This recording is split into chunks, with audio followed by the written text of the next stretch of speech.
Election لڑنے کے بعد یہ chairman district council central Karachi ہیں۔ بہت شکریہ ہاشمی صاحب، آپ نے وقت دیا۔ مجھے لاہور سے ویڈیو لنک پر جوائن کیا ہے جناب فواد چودھری صاحب نے، ترجمان پی ٹی آئی۔ یہ سپریم کورٹ آتے ہیں، عمران خان کی معاونت کرتے ہیں اور پھر ان کی ترجمانی بھی کرتے ہیں۔ بہت شکریہ چور صاحب۔ اور مجھے ناظرین ٹیلی فون لائن پر جوائن کیا ہے وزیر اعظم کے معاون خصوصی بیرسٹر ظفر اللہ خان صاحب نے۔ بہت شکریہ خان صاحب، آپ ٹریول بھی کر رہے ہیں لیکن آپ نے ہمیں جوائن کیا۔ ریحان ہاشمی صاحب، کراچی کا معاملہ ہم پہلے ڈسکس کرنا چاہ رہے ہیں، بارشیں آ گئیں، آپ سے پروگرام کا آغاز کرتا ہوں۔ شہر لگتا ہے پھر چوک ہو گیا ہے، بارش میں لوگ تو خوش تھے لیکن نہ تو ہمیں کوئی پلاننگ ابھی تک نظر آئی ہے پانی نکالنے کی، نہ کوئی ایمرجنسی اقدامات نظر آئے ہیں۔ بسم اللہ الرحمن الرحیم۔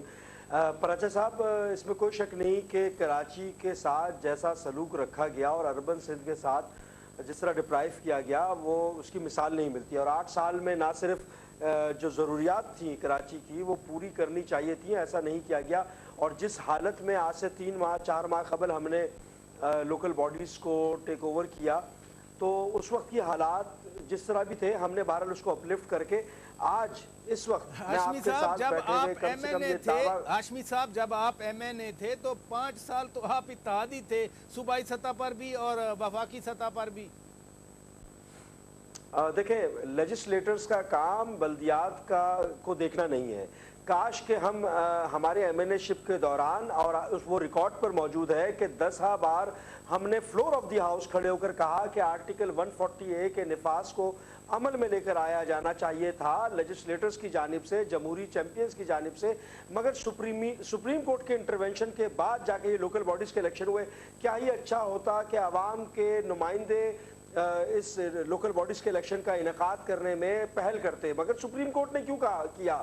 اس کی وجہ یہ ہے کہ بدقسمتی سے ہمارے جو دوست ہیں، ہمارے اقتدار میں رہنے والے دوست ہیں، سیاستدان دیگر جو لوگ ہیں، انہوں نے اس کی ایڈوکیسی نہیں کی اور سپریم کورٹ کو انٹروین کرنا پڑا۔ آج کیا کر رہے ہیں پھر آپ؟ آج جب پانی بھر چکا ہے، سڑکیں دریا بن چکی ہیں، آج کیا کر رہے ہیں؟ دیکھیں، ابھی میں اس بات کو کلیم کر سکتا ہوں خاص طور پہ ڈی ایم سی سینٹرل کے حوالے سے، جو کہ پاکستان کا سب سے بڑا ڈسٹرکٹ ہے، 60 لاکھ کی آبادی ہے، 51 یو سیز ہیں، کہ کوئی ایک سڑک ایسی نہیں ہے کہ جہاں پر کہیں ٹریفک جام ہو۔ اگر آپ کے نمائندے موجود ہیں یہاں پر تو سڑک پر جا سکتے ہیں۔ ہم نے کم سے کم خود کھڑے ہو کر یہ ذہن میں رکھیے گا کہ ہمارے پاس ریسورسز نہیں ہیں، یہ ذہن میں رکھیں کہ صوبائی گورنمنٹ کی طرف سے جو توقعات کر رہے تھے وہ نہیں ملی، نہ ہی مشینریز کی مد میں، نہ ہی ورک فورس کی مد میں۔ لیکن اچھی بات آپ نے کی، ایک تو آپ نے ایشورنس دے دی کہ ڈسٹرکٹ سینٹرل کی حد تک کہیں ٹریفک جیم نہیں ہوا۔ اسی نقطے پہ رہیے سینیٹر صاحبہ، وہ کہہ رہے ہیں کہ صوبائی حکومت نے کوئی تعاون نہیں کیا، جو بلدیات کے محکمے آئے وہ بھی سپریم کورٹ کی طرف سے آئے۔ 3 ٹیئر گورنمنٹ میں تو آپ کی پارٹی بھی یقین رکھتی ہے، لیکن یہ آج کیا ہوا پھر کراچی؟ دیکھیں، میری جو سوال آپ نے مجھ سے کیا ہے اس سے پہلے جواب جو ہے نا وہ ہاشمی صاحب دے چکے ہیں، اور اس دوران جب ہم پروگرام کی تیاری کر رہے تھے تو میں نے بھی کراچی فون کر کے اپنے جو ہمارے وہاں پہ نمائندے ہیں پاکستان پیپلز پارٹی سے، تو انہوں نے بھی مجھے 100% یہی بات کی جو ہاشمی صاحب بول رہے ہیں کہ کہیں بھی ٹریفک رکی بھی نہیں ہے۔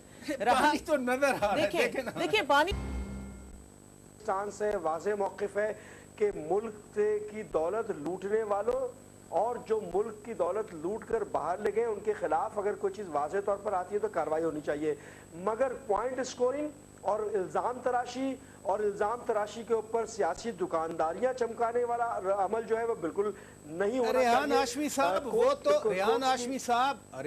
صاحب وہ جو ابھی فواد چودھری صاحب بات کر رہے تھے کہ توفیق کیس ہے، اس کے بعد ایفیڈیوٹ کی بات کر رہے تھے، اس کے بعد پرانے کیسز کی انہوں نے بات کی، پھر بی بی سی کی رپورٹ کی بات آ گئی، ابھی بھی محض آپ اس سارے عمل کو الزام تراشی سمجھتے ہیں؟